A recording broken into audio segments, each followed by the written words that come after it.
Estamos siguiendo una serie durante todo este tiempo titulada Certidumbre en tiempos de incertidumbre. Si alguna vez usted había tenido incertidumbre, es en este tiempo. Pero la palabra de Dios es nuestra servidumbre. Quiero animarles para que abran sus Biblias en el pasaje que hoy leeremos, predicaremos, Lucas 10. Vamos a leer todos juntos los versículos 21 hasta el 24. ¿Estamos allí? Lucas 10, otra vez, 21 hasta el 24. Leemos todos juntos. En aquella misma hora, juntos, en aquella misma hora Jesús se regocijó en el Espíritu y dijo: Yo te alabo, oh Padre, Señor del cielo y de la tierra, porque escondiste estas cosas de los sabios y entendidos y las has revelado a los niños. Sí, Padre, porque así te agradó. Todas las cosas me fueron entregadas por mi Padre, y nadie conoce quién es el Hijo sino el Padre, ni quién es el Padre sino el Hijo, y aquel a quien el Hijo lo quiere revelar. Y volviéndose a sus discípulos les dijo aparte: Bienaventurados los ojos que ven lo que vosotros veis, porque os digo que muchos profetas y reyes desearon ver lo que vosotros veis y no lo vieron, y oír lo que oís y no lo oyeron. Señor, gracias por tu palabra.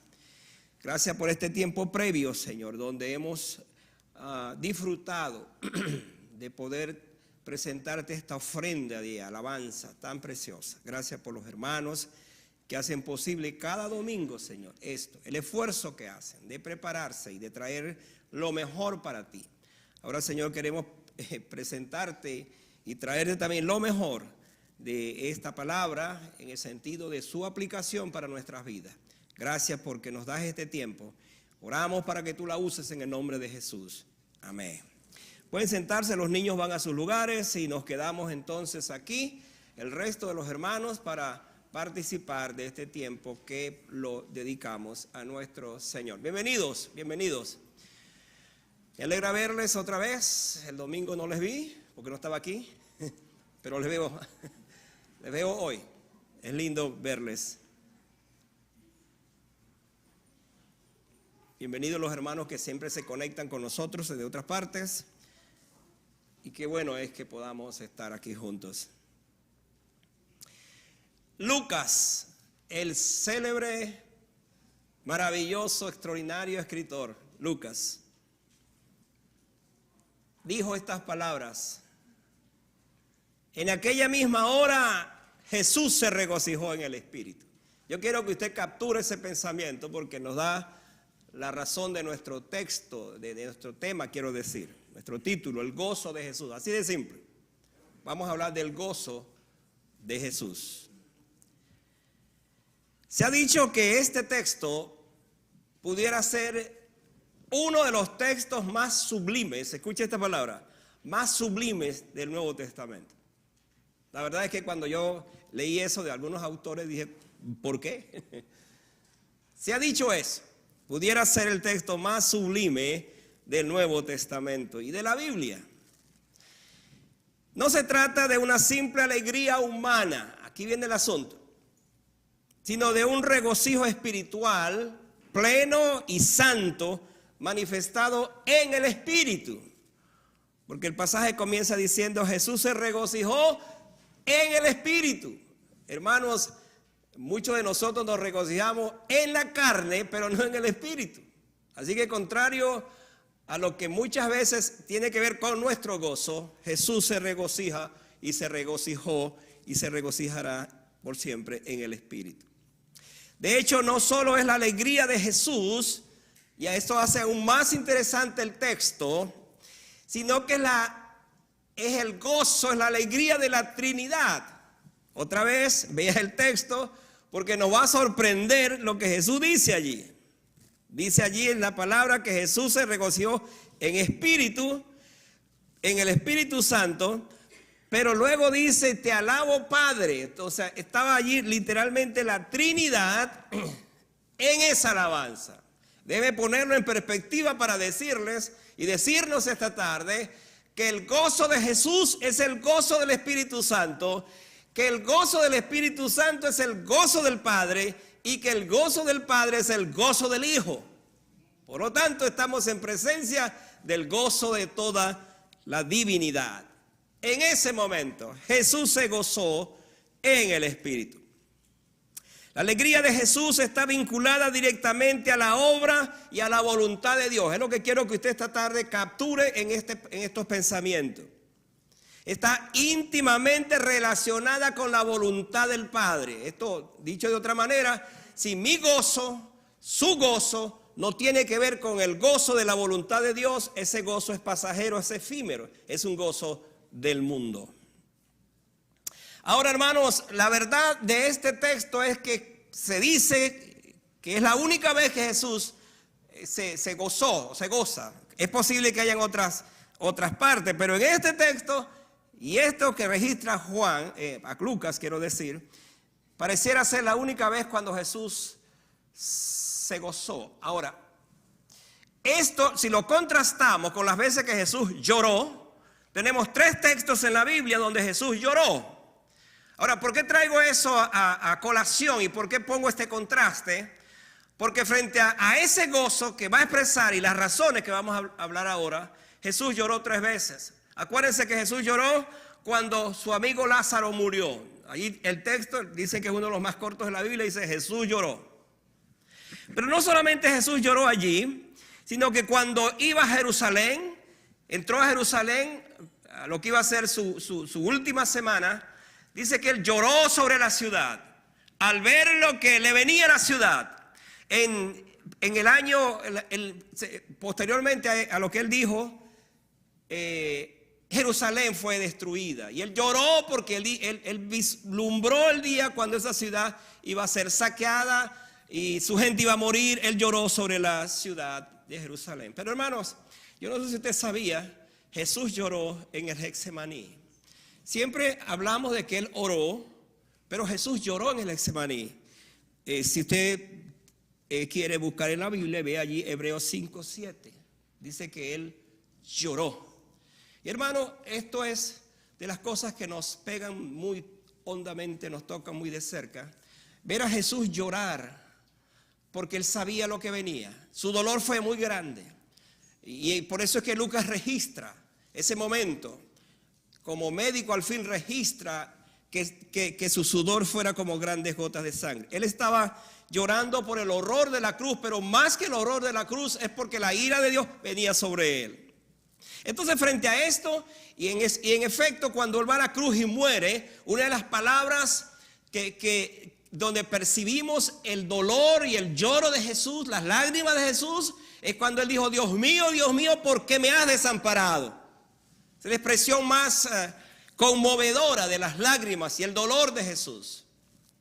Pero este texto, y no vamos a hablar del lloro de Jesús, sino del gozo de Jesús. Por eso es el tema que nos asiste hoy. Entonces, vamos a responder la pregunta esta tarde. Y la pregunta es, ¿cuáles fueron las razones del gozo de Jesús? ¿Cuáles fueron las razones del gozo de Jesús? Bueno, le voy a dar unas 4 razones que están en el texto. Las vamos a seguir paso a paso y las vamos a ver de una forma muy clara para que entendamos por qué Jesús se gozó. Y la pregunta es, ¿por qué yo debo gozarme también? Va a ser la parte mía que me corresponde. Si vamos un poquito hacia arriba en el texto, vean lo que dice el versículo 17. Versículo 17, ¿qué dice allí? Dice, volvieron los 70 con gozo. Por cierto, aquí la palabra gozo, pero lo vamos a analizar también diciendo, Señor, aún los demonios se nos sujetan en tu nombre. Y le dijo, mira lo que le dijo Jesús, yo veía a Satanás caer del cielo como un rayo. Ustedes lo dicen, pero yo lo veía. Ahora, hermano, entonces, aquí tenemos una primera verdad.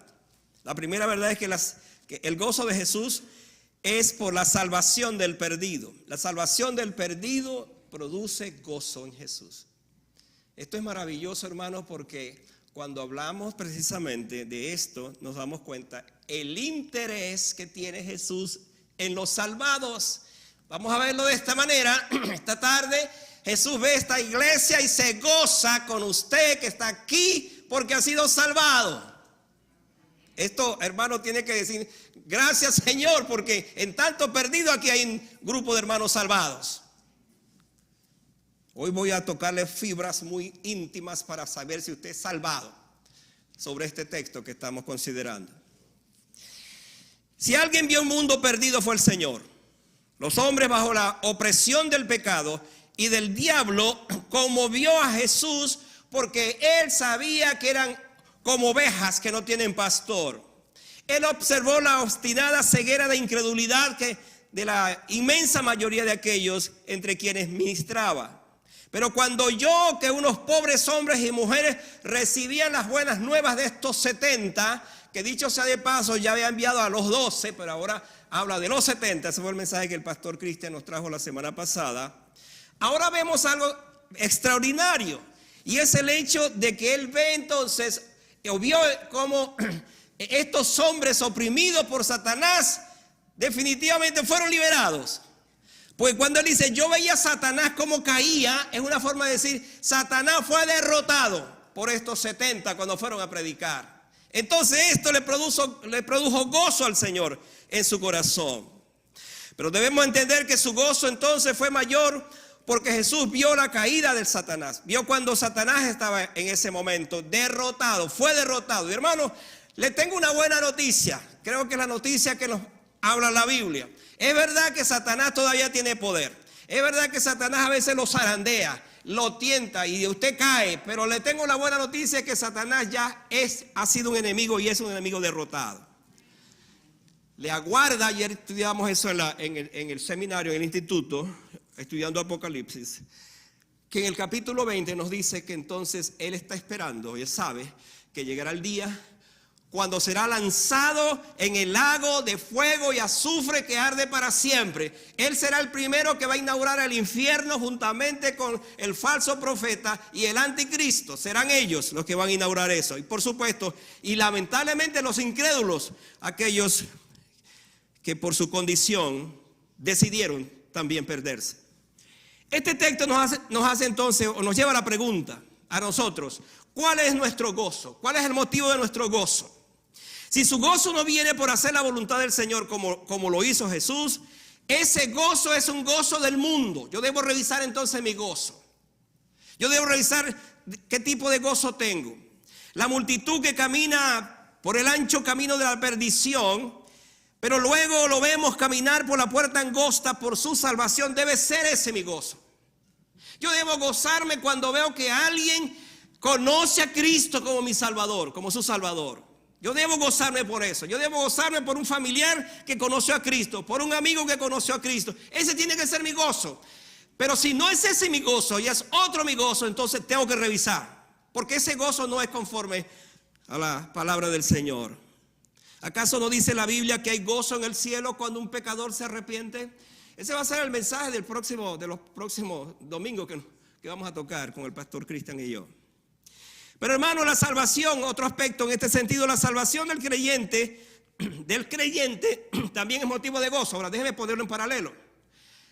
La salvación del perdido es el gozo del Señor, pero la salvación del creyente es aún más gozo del Señor. ¿Sabe por qué? Mire lo que dice el versículo 20, volviendo a ese pasaje de arriba todavía. Pero no os regocijéis que los espíritus se os sujetan. Vamos a verlo en esta manera. Los 70 llegaron muy contentos, gozosos. Jesús, mira, nosotros veíamos cómo Satanás huía cuando predicábamos la palabra, cómo la gente que estaba poseída por demonios, los demonios salían de él, cómo la gente se convertía. Y trajeron ese tremendo reporte. Él está escuchando eso, por supuesto se goza con eso. Esto me hace pensar mucho cuando nosotros en las marchas evangelísticas venezolanas trabajábamos y veníamos con esos reportes contentos. Se convirtieron tantas personas, creyeron tantas personas, vimos la obra del Señor y por supuesto nos contentábamos de eso. Porque es un gozo tremendo cuando sabemos de alguien que se arrepiente. Pero Jesús los detiene Y les dice, cálmense, cálmense. Eso no es lo más importante. ¿Cómo que no es lo más importante? No, eso no es lo más importante. ¿Qué es lo más importante entonces? Mire lo que él dice, regocijaos de que vuestros nombres están escritos en el libro de la vida o en los cielos. ¿Cómo es eso? ¿Cómo entiendo que ese es el gozo que yo debo tener, que yo debo saber, que yo debo conocer? La palabra gozo aparece en este pasaje 3 veces. Interesante. Los discípulos vinieron, como dije, expresando todo eso. Pero Jesús, déjenme utilizar esta expresión, les aguó la fiesta. Los paró, les dije, no se gocen por eso. Gócense al saber que sus nombres están registrados en el libro de la vida. ¿Y acaso, hermano, no es esto el gozo más grande de un hijo de Dios? Porque si esto no es mi gozo, yo tengo que revisar si yo estoy inscrito o no en el libro de la vida. En otra palabra, yo debo saber si soy salvo o no. Porque bien pudiera ser que yo tengo diferentes tipos de gozo, aún incluyendo en el contexto de la iglesia, pero ¿tengo yo la seguridad de ese gozo? ¿Tengo la certeza de que mi nombre ha sido registrado en el libro de la vida? Hermano, otra vez le voy a hacer pensar esta tarde. Voy a hacer que se preocupe esta tarde. Tengo la intención de que usted se preocupe para asegurarme de que usted, su nombre ha sido inscrito en el libro de la vida. ¿Sabe por qué?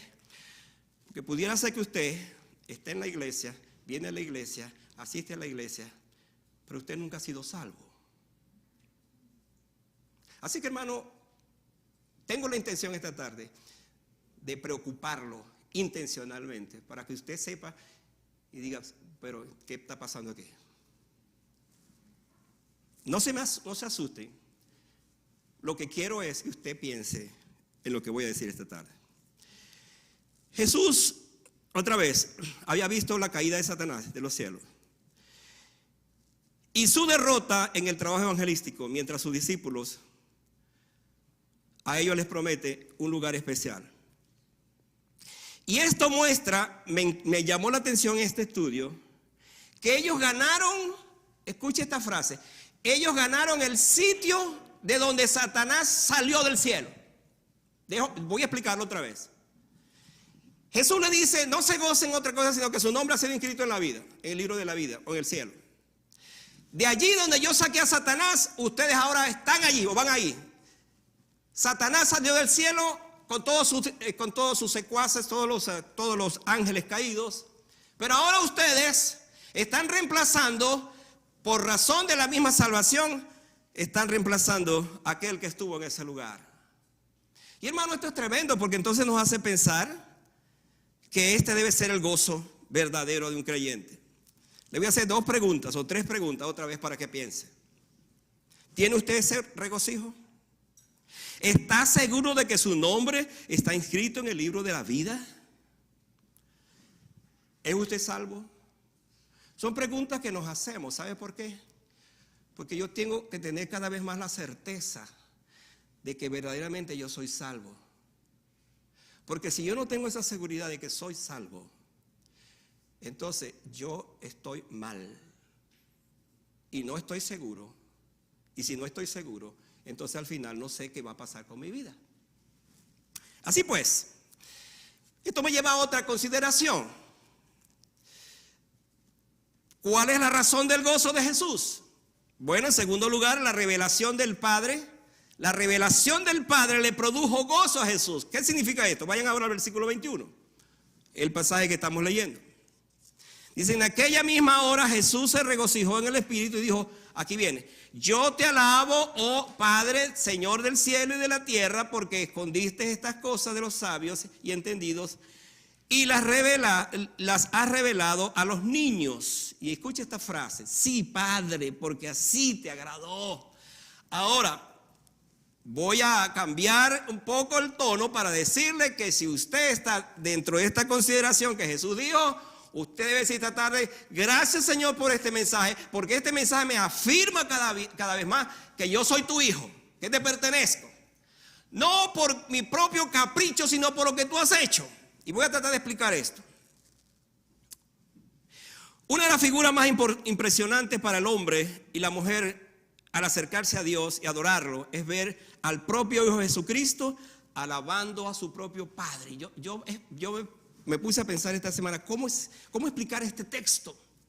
¿Cómo es que el propio hijo se regocija y está alabando a su propio padre?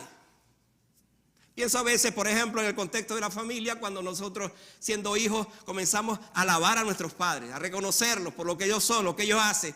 ¡Wow! ¡Qué tremendo padre tengo! Y ahí yo me siento orgulloso. Y de repente en la escuela, ahí los niños comienzan a discutir, no, mi padre es esto, mi padre es esto. Y allí comienzan a alabarlo y a reconocerlo.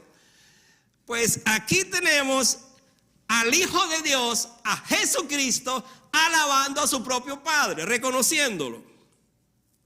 Y hermanos, este texto nos hace entonces ver la importancia que tiene la Trinidad en esos halagos y en esa alabanza celestial, en esa alabanza viéndolo en ese contexto. Jesús se regocija en el Espíritu Santo otra vez. Y Él es movido para alabar al Padre. Entonces se le da a Jesús, o Jesús tiene en este contexto también, el hecho de que su gozo, su alegría, es el resultado de la alabanza que le está dando al Padre. Yo te alabo, dice. Mira otra vez el texto, dice ahí, yo te alabo, oh Padre, Señor del cielo y de la tierra. Hay en esta frase una consideración muy importante. Y él dice que lo alaba. ¿Y sabe por qué? Porque todo lo que sucedía en él lo complacía al Padre. Incluyendo en ese momento los padecimientos que va a soportar cuando va a la cruz del Calvario. Eso le complacía al Padre y por eso lo alaba. Uno ve en esto algo extraño. ¿Cómo es que el Hijo alaba al Padre? Porque en cuestiones de semana el Padre lo va a matar. Escuche este término, que yo sé que es fuerte, incomprensible. Pues siempre se pregunta, ¿quién mató a Jesús? ¿Fueron los judíos? ¿Fueron los romanos? No, su propio papá lo mató, su propio padre. Usted ni yo entendemos eso, hermano. ¿Sabe por qué? Porque cuando vemos esto, esa complacencia del Hijo, esa fue una decisión que se dio en la eternidad. Y Jesús dice, te alabo, Padre. Y luego dice, sí, Padre. Esta es la pasión de Jesús. En una alabanza gozosa. Él sabe que va a sufrir, pero está alabando al Señor. Y hermano, este es el mejor concepto de la alabanza. Usted no viene a la iglesia a alabar al Señor porque usted se siente bien o muchas veces está mal. Usted viene a alabar a la iglesia, a alabar al Señor en el contexto de la iglesia, porque ese Padre Celestial es su Salvador a través de Jesucristo. Él es la razón de ser de su vida y esperanza. Cuando lo llama Padre aquí, es porque Él comparte la misma esencia, según Juan 5:18. Sentían lo mismo. El mismo sentimiento del Padre era sus propios sentimientos. Cuando Él dice, te alabo, está afirmando su complacencia. Y para el Hijo, su Padre era el mismo Señor del cielo y de la tierra. No era cualquier Dios. Él sabía quién era su Padre, el que había creado los cielos y la tierra, el que sostiene hasta el día de hoy la tierra. La noticia para todos nosotros sigue siendo la misma. Aquel que sostiene este mundo con todo lo que está pasando sigue siendo Dios, el Padre. Hermanos, estamos oyendo y oiremos cosas que nos están extrañando mucho. Hay movimientos, hay poderes, hay cosas que están saliendo en todo el mundo entero. Pero déjeme decir esta tarde con toda la firmeza que me autoriza la palabra del Señor. Dios sigue siendo el Señor de esta tierra. Dios sigue siendo el Dios soberano, absoluto. Él es el supremo del universo, el Dios verdadero y viviente, el Dios de Abraham, el Dios de Isaac, el Dios de Jacob y el Padre de nuestro Señor Jesucristo. A ese Padre Él dice, yo le alabo. Pero además de eso, hermanos, en el mismo versículo tenemos otra razón de esa revelación del Padre, cuando Él dice estas palabras, porque escondiste estas cosas de los sabios y entendidos y las has revelado a los niños. Ahora, hermano, aquí hay que meterse en este texto para captar la grandeza, la hermosura, la enseñanza de Jesús para nosotros. Él dice da dos ideas. Esconder esto a los sabios, pero dársela a los niños. Entonces la pregunta es, ¿quiénes son los niños? ¿Quiénes son los bebés? Si es que lo vemos de esa manera. Aquí surge entonces la pregunta: ¿cómo podía Jesús alabar al Padre? No solamente por revelar algunos de los asuntos tocantes a la salvación, sino aún por ocultarlo esas cosas de los sabios. Hermanos, Dios ha ocultado sus planes de salvación a quienes se consideran sabios en su propia opinión. A esos Dios le ha ocultado la salvación. ¿Por qué? Porque son impenetrables. Ellos simplemente son orgullosos, arrogantes. Entonces Dios para ellos ha ocultado el plan de salvación en ese sentido. Entonces Jesús confrontó en ese tiempo a los sabios y doctores de la ley para que estas cosas para ellos fueron ocultadas. Pero hermanos, para la gloria del Señor y para nosotros fueron reveladas a los bebés, a los niños. ¿Quiénes son los niños? ¿Quiénes son los bebés? Nosotros, hermanos. Nosotros. Los que sí en verdad le hemos conocido. Los que con humildad nos hemos acercado a Él. No por nuestras abolengo, herencia, lo que somos, no, hermano. Por nuestra sencillez y humildad que nos hemos acercado a Él. Nosotros somos esos niños. Niños espirituales, dependientes. ¿Quién es un niño? ¿Quién es un bebé? Alguien que depende de sus padres.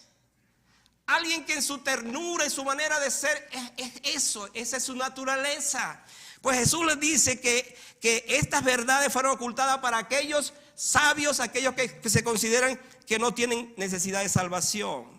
Para los brillantes, los esotéricos, los gnósticos, los trascendentes, aquellos que no quieren y que rechazan al Señor. Dios ocultó de los sabios e inteligentes precisamente eso.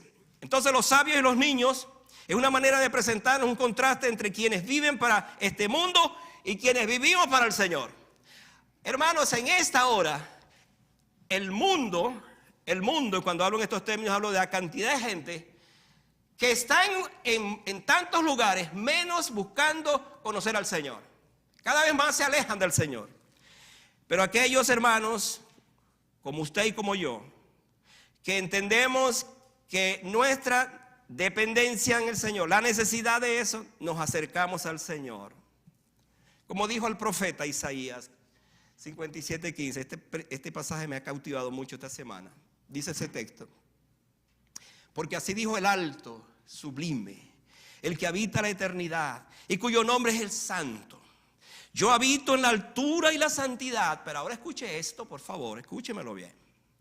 Yo habito en la altura y la santidad, y con el quebrantado y humilde de espíritu, para hacer vivir el espíritu de los humildes y para vivificar el corazón de los quebrantados. Ahora ven este contraste. ¿Dónde vive Dios? Según este texto, en lo alto y sublime, por supuesto. Pero Él habita entonces en aquellos que en un momento de su vida abrieron su corazón a Él, y ahora su corazón es morada de ese que es alto y sublime, mora también ese corazón. Yo no puedo entender esto, hermanos, ni usted tampoco, pero lo que sí sé es que el día que yo le abrí mi corazón a Jesucristo y usted se lo abrió, en ese momento la presencia poderosa de Jesucristo está en su vida. Y está el Padre, y está el Hijo, y está el Espíritu Santo. Porque eso es lo que nos dice el texto. Entonces, ¿por qué Jesús se goza? ¿Cuál es el gozo de Jesús aquí? Al ver cómo Dios se ha revelado de esta manera a aquellos que ahora nos consideramos sus hijos. Fíjate otra vez lo que dice el texto. Ocultaste estas cosas a los sabios y las has dado a los niños. Permanece borroso, oscuro, totalmente, en este caso, no es accesible para los orgullosos, pero sí para los que te conocen con humildad en sus corazones. Pero hay una tercera verdad en esto, hablando de por qué el gozo, cuáles son las razones del gozo de Jesús. Y es la tarea del Padre, es decir, la tarea del Padre. Ahora veamos la tarea, produce gozo. ¿Dónde encontramos eso? Ve al versículo 22. Todas las cosas me fueron entregadas por mi Padre. Y nadie conoce quién es el Hijo, sino el Padre. ni quién es el Padre, sino el Hijo, y aquel a quien el Hijo lo quiere revelar. Ahora, hay dos cosas aquí que son maravillosas. Hermano, ¿quién conoce al Padre? ¿Usted? El Hijo. Acuérdense de una verdad teológica: a Dios nadie le vio jamás. Entonces usted no puede decir que conoce a Dios. ¿Me está siguiendo? Otra vez, dice el texto: nadie conoce quién es el Hijo sino el Padre, ni quién es el Padre sino el Hijo. Entonces, en esta verdad, preciosa verdad, nos encontramos que el Padre le entregó al Hijo todas las cosas. ¿Y cuáles son todas las cosas? Pues hermano, todas las cosas son todas las cosas. No hay nada, absolutamente nada en el mundo que no fue entregado a Jesucristo. Cuando aquellos hombres poderosos de las naciones, del cual ustedes conocen y conocemos, piensan que ellos son los dueños del mundo, que tienen la bomba atómica para explotarla en cualquier momento, les tengo una mala noticia. Porque aquel que está sentado en el trono y que sigue gobernando es el único que sabe cuál es el destino final de este mundo. Porque el Padre le entregó al Hijo todas las cosas. Yo no sé si a usted estas cosas le produce gozos en su corazón, certeza hacia dónde vamos. El Padre y el Hijo han chequeado, permíteme utilizar esa palabra, han chequeado todo. Y el plan se sigue cumpliendo con exactitud. Todo va igual. Ayer en la clase del instituto terminamos leyendo todos unos 2 capítulos. Después de esos capítulos no seguimos hablando. Nos quebrantamos porque estábamos en presencia de algo sublime, extraordinario, maravilloso. Al pensar en los cielos nuevos y tierra nueva que nos espera, al pensar en el destino final de la humanidad. Y hermano, aquí llegamos a la misma conclusión: el plan de Dios con el Hijo sigue igual. Él entregó a Él todas las cosas, todas las cosas. Lo primero que nos llama la atención es la tarea compartida de la Trinidad. Ese texto dice que el Hijo ahora está cumpliendo todas las cosas que el Padre le dio para que cumpliera. Esto significa que no hay nada que no le haya sido entregado. El Padre le ha confiado plenamente a su Hijo para que ejecute el plan redentor. Yo quiero hacerle pensar un momento.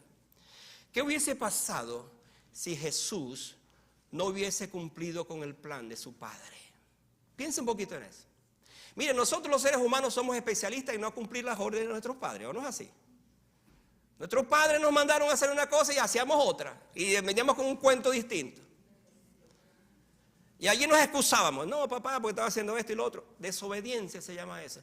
Imagínense por un momento que Jesucristo hubiese desobedecido el plan redentor de su Padre. ¿Estaríamos nosotros acá hoy? Por supuesto que no, hermano. Estuviéramos perdidos para siempre. Pero Jesucristo cumplió a cabalidad el plan eterno de su Padre, y el resultado es que Él murió en la cruz del Calvario por nuestros pecados, resucitó al tercer día, ascendió a los cielos, está a la diestra del Padre, está esperando que el Padre le diga: Hijo, desciende por tu iglesia, a buscar la iglesia para estar para siempre contigo, en el cielo, por supuesto, con Él. El Padre le entregó al Cordero de Dios. Al Cordero de Dios, dice que fue sacrificado antes que el mundo fuese. Le entregó todo su plan. ¿Cuál era el plan? Que Él salvará a este mundo perdido. Y ambos, el Padre y el Hijo, tuvieron complacencia en esto. Me encanta esto. Y esto se constituyó en el gozo del Señor. El único Padre que sabe que su Hijo iba a hacer su voluntad, ¿sabe quién es? El Padre Celestial.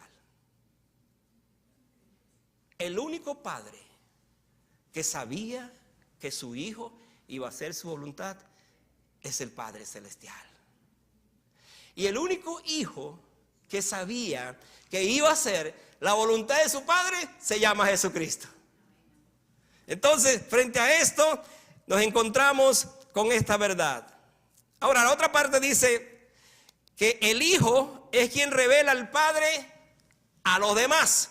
Ahora, otra vez, por favor, sígame acá. Sígame acá. No se me quede allí, no se me duerma. Sígame acá. Porque le voy a explicar en este texto una verdad que usted necesita saber y que yo necesito saber. Cuando alguien dice yo conozco a Dios, pero no ama realmente a Cristo, esa persona no ama realmente a Dios, ni conoce a Dios. Tenemos mucha gente que dice, no, yo creo en Dios. Por supuesto que yo creo en Dios. No le va a preguntar, no, yo creo en Dios. Pero, ¿amas a Cristo? ¿Sigues a Cristo? ¿Eres su discípulo? Si eso no es así, entonces esa persona no es salva. Conoce a Dios, pero no conoce a Jesucristo, no es salvo. Jesucristo dijo estas palabras que siempre las repetimos en estos tres símiles. Yo soy el camino, la verdad y la vida. Pero se olvidan de lo otro. Porque lo otro dice, nadie viene al Padre sino por mí.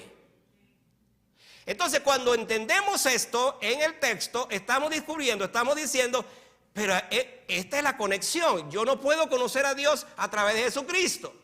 Hay gente que ha inventado cualquier cantidad de ídolos. Y le rezan a uno y le rezan a otro por si acaso, porque Dios está ocupado. Pero déjeme decirle que Dios nunca está ocupado. Dios tiene un solo medio para comunicarse con nosotros y nosotros con Él. Se llama Jesucristo. Él es el mediador entre Dios y los hombres. No acepta otro.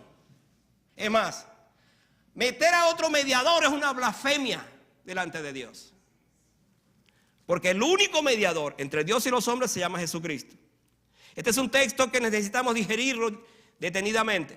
Este versículo es similar a Juan 6:44, cuando Jesús dijo, nadie puede venir a mí si el Padre que me envió no lo atrae. Ahora, ¿de qué estoy hablando, hermanos?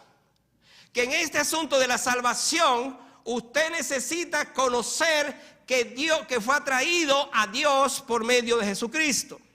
Nadie viene a Cristo a menos que el Padre lo mande. Le digo esto, bautizarse, unirse a la iglesia, guardar los 10 mandamientos, no le salva. Hay mucha gente bautizada, pero no salvadas. Usted necesita saber que es salvo porque el Padre le atrajo por medio de Jesucristo. Esto es lo que se llama elección. Dios le eligió. No porque usted sea mejor que otro, es que en la eternidad Dios había hecho esto. Esto se conoce hoy día como la doctrina de la predestinación, de la elección previa. Entonces, si yo siento en mi corazón esa salvación es porque en efecto fui elegido por Él. Pero debo entonces revisar este texto y comprobar en efecto lo que dice el versículo. Y aquel a quien el Hijo lo quiere revelar. ¿Qué significa esto? Que Dios amó a su Hijo, pero también el Padre a través del Hijo se revela a cada persona que le conoce de esta forma. Por eso llegamos a ser sus hijos.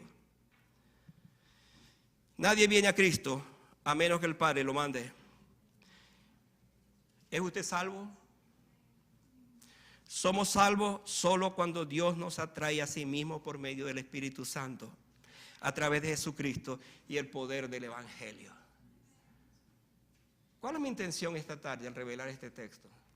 No para que usted se sienta mal, para que se sienta bien. Y para que usted diga, hoy estoy escuchando la doctrina de la predestinación, resumida en este texto, que me hace ver que yo pertenezco al Señor, no porque Él vio en mí cosas buenísimas que merecía hacer eso.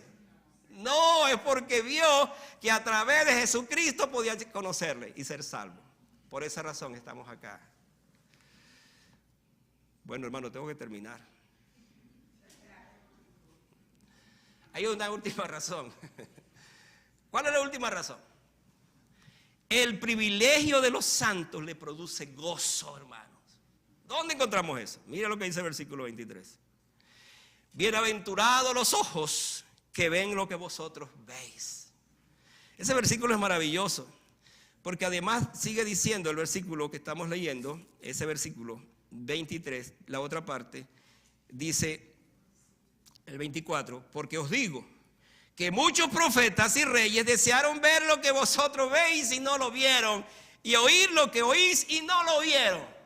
Entonces, cuando yo leo un versículo como este, digo, Señor, gloria sea tu nombre, porque lo dijiste a tus discípulos, aquellos 70 y 12 y todos los demás, pero es la misma palabra para nosotros.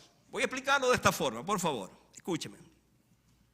El texto comienza diciendo, volviéndose a los discípulos. Ahora, cuando usted encuentra esa cláusula allí, significa que Jesús está hablando con el Padre, está orando.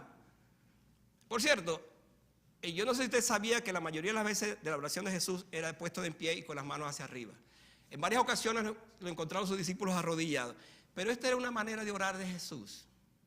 Porque, hermano, está alabando al Señor con sus manos y dice, te alabo, Padre, porque escondiste estas cosas de los sabios y las has revelado a los bebés, a los niños. Y sigue en esa posición de adoración y de repente dice, gracias, Señor. Y se voltea con sus discípulos y los mira y les dice estas palabras. Bienaventurados ustedes que vieron lo que otros quisieron ver. Ahora, hay cosas maravillosas en esto, hermano, que debemos tocarlas muy de cerca. Esto quiere decir que hasta ahora, en el caso de Jesús, Él había estado en esa posición, pero al decir a ellos bienaventurados, el regocijo de Jesús aún fue creciendo, como dicen los italianos, increscendo. Y cuando llega esta parte, el gozo es más sublime todavía. Porque no solo ha reconocido al Padre y lo ha alabado, sino que ahora se mira a estos hombres y mujeres, hombres en este caso, discípulos, pecadores, con tantos defectos que tenían ellos, y le dice, ustedes son bienaventurados. ¿Qué significa esta palabra? Ustedes son felices, porque ustedes están viendo lo que los profetas y reyes quisieron ver. Debe ponerlo en perspectiva esto. Moisés quiso ver el día cuando Cristo vino. David quiso ver el día cuando Cristo vino. Isaías quiso ver el día cuando Cristo vino. Y así seguimos analizando los profetas y los reyes. Aquellos reyes que eran verdaderos hombres piadosos, quisieron ver ese momento. Y Jesús le dice, ustedes son bienaventurados, porque esos hombres, esos reyes, esa gente que vivió en el pasado y que da la razón de ser de las escrituras, el cumplimiento de las escrituras, ellos quisieron ver este momento. Y ustedes tienen el privilegio, ustedes son los privilegiados. Te voy a decir algo antes de pasar a mi última parte, esto. Nosotros, la iglesia del Señor, es privilegiada por la siguiente razón. Antes de Cristo, el Antiguo Testamento, ellos quisieron ver eso. Pero exactamente entre el Antiguo Testamento hay el tiempo cuando Jesús viene y ahora nosotros estamos viviendo el tiempo después de Cristo. Entonces, en ese sentido, nosotros también somos bienaventurados. Porque aun cuando no tuvimos 2000 años atrás y vimos a Jesús, ahora nosotros tenemos la revelación de su palabra. Lo que Él hizo después. Entonces la iglesia del Señor es una iglesia bendecida también, porque aun cuando no estuvo ese momento, ni tampoco con los profetas y reyes, ahora nosotros sabemos por las escrituras, por la palabra de Dios, que todo lo que Él hizo fue verdadero y que la razón por la cual estamos aquí es porque Él cumplió el plan del Señor, Él cumplió el plan de Dios. Ni los profetas ni los reyes vieron todo esto. Déjeme llevarlo a esta parte que dice Hebreos 11:13, cuando se habla de los héroes de la fe. Dice que todos ellos murieron sin recibir la promesa. ¿Usted se imagina eso? Añoraron, desearon, queremos ver a Jesús. ¿Dónde está el Mesías? Nunca apareció el Mesías. Dice el versículo 39, todos estos, habiendo alcanzado la aprobación mediante la fe, no recibieron lo prometido, porque Dios había provisto algo mejor para nosotros, hermanos. ¿De qué estamos hablando? Que nosotros tenemos el privilegio como iglesia del Señor de haber recibido lo que ni los patriarcas, ni los reyes, ni los profetas tuvieron. Lo tuvieron los discípulos, pero ahora lo tenemos nosotros, la iglesia del Señor. Y déjeme decirle esto, la iglesia de Cristo, porque es de Cristo, es la que finalmente se va a encontrar con Él en su regreso. Es la que viene a levantar en el rapto del Señor. La va a levantar y estaremos con Él durante el tiempo antes del milenio. Y cuando venga el milenio, después estaremos con Él por toda la eternidad. Hermanos, ese es un privilegio, una bendición. Dios detuvo su reloj en aquel momento cuando le dijo a los discípulos: bienaventurados son ustedes, porque ustedes están viendo lo que otros no vieron. Y en ese momento, cuando se detuvo ese reloj, para anunciarles entonces a ellos que el Mesías estaba allí, que había llegado y que moriría por ellos. Concluyo esta tarde diciendo esto. El gozo es un tema frecuente de Lucas, pero esta es la única vez que leemos que Jesús se regocijó. Él le ha hablado de las razones. La gracia salvadora vista en los hombres produce el gozo de Jesús. No hay gozo más grande para Jesús que un Salvador se arrepienta. Cada vez que alguien dice: yo acepto a Jesús, hermano, hay una fiesta mejor que la del 4 de julio aquí en Estados Unidos, que celebra el Día de la Independencia. Porque allá en el cielo sí que hay una celebración de independencia del pecado y de Satanás. Cada vez que un hombre y una mujer dice: yo acepto a Cristo como mi Salvador, hay gozo en el cielo. Jesucristo se goza. Le digo algo más. La salvación se debe únicamente a la elección y el poder de Dios. Entonces, cuando una persona conoce al Señor, se cumple lo que dice esta palabra. Escúchela. Pues mirad, hermanos, vuestra vocación, que no sois muchos sabios según la carne, ni muchos poderosos, ni muchos nobles. Y agarra esta palabra para usted y ya lo agarró para mí. Sino que lo necio del mundo escogió Dios. ¿Para qué? Para avergonzar a los sabios. Y lo débil del mundo escogió Dios para avergonzar a los fuertes. Y lo vil del mundo y lo menospreciado escogió Dios, y lo que no es, para deshacer lo que es. Y sigue escuchando: a fin de que nadie se jacte en su presencia, mas por Él estáis vosotros en Cristo Jesús, el cual nos ha sido hecho por Dios sabiduría, justicia, santificación y redención, para que, como está escrito, el que se gloríe, gloríese en el Señor. Hermano, no hay otra manera. Yo esta tarde no puedo encontrar otra manera de gloriarme sino en el Señor. Lo débil, lo necio, lo que no sirve, escogió Dios para avergonzar a los sabios. Yo sé que ninguno de nosotros levantaría la mano para decir: no, yo sí soy sabio, yo sí merecía que el Señor me escogiera. No, hermano, lo que hemos leído, lo que hemos dicho esta tarde, es que no somos eso. Pero ¿sabe qué? En el amor eterno de Dios, Él me escogió y lo escogió a usted para ser su hijo. Le hago otra pregunta y oro al Señor esta tarde. ¿Cuál es mi verdadero gozo cuando lo comparo con el gozo del Señor? Le hago otra pregunta. ¿Es usted salvo? ¿Sabe que cuando uno hace esta pregunta, le dice: pastor, pero ¿por qué me hace esa pregunta? Se la tengo que hacer. Porque este pasaje que hemos leído nos induce a pensar detenidamente si yo he sido realmente elegido por el Señor, escogido por el Señor. Y si en mi corazón hay una voz que me dice: sí, yo te escogí, tú eres mi hijo, tú eres mía, tú eres salvo, entonces alabe al Señor, glorifique al Señor, bendiga al Señor. Amén, amén. Pónganse de pie para que oremos.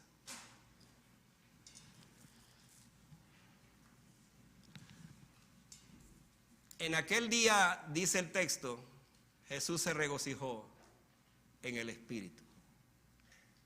Cuando escuchó el informe de los 70, se regocijó. Pero luego dice la Biblia que su gozo lo llevó a la alabanza del Padre. que él se gozó al saber que el Padre a través de él había escogido a los elegidos. Él se gozó con el Padre al saber que su plan seguía y siguió hasta el final. Él se gozó porque sabía al final también que existiría una iglesia que le iba a adorar, que le iba a glorificar después de su salvación, después de su muerte en la cruz. Padre Celestial, gracias por esta tarde. Hemos traído esta palabra que nos toca. Ojalá nos golpeara, Señor, para que entendiéramos cuán grande, cuán inmensa es la salvación. Es posible que esta tarde alguien en este lugar reconoce que ha vivido desperdiciando su salvación, complaciendo al mundo y a sus deseos, a la carne y a sus deseos. Ese creyente necesita regresar al Señor, confesar sus pecados, arrepentirse de sus pecados y venir quebrantado delante del Señor, en humildad, diciéndole: Señor, perdona mis pecados, porque un día cuando te entregué mi corazón, tú hiciste eso en mi corazón, pero yo he vivido alejado, apartado de ti. Hoy confieso que soy pecador y que necesito regresar a Jesucristo, mi amado Salvador. Pero oro esta tarde, Señor, para que al tomar una decisión radical en mi corazón y en mi vida, no vuelva atrás, no siga jugando en el Evangelio, no siga jugando con las cosas tuyas, sino que yo me rinda de corazón a ti y viva para ti. Gracias por oírme y gracias por perdonar mis pecados y gracias porque soy tu hijo. En el nombre de Jesús. Amén. Amén. Pueden sentarse, hermano. Muchas gracias.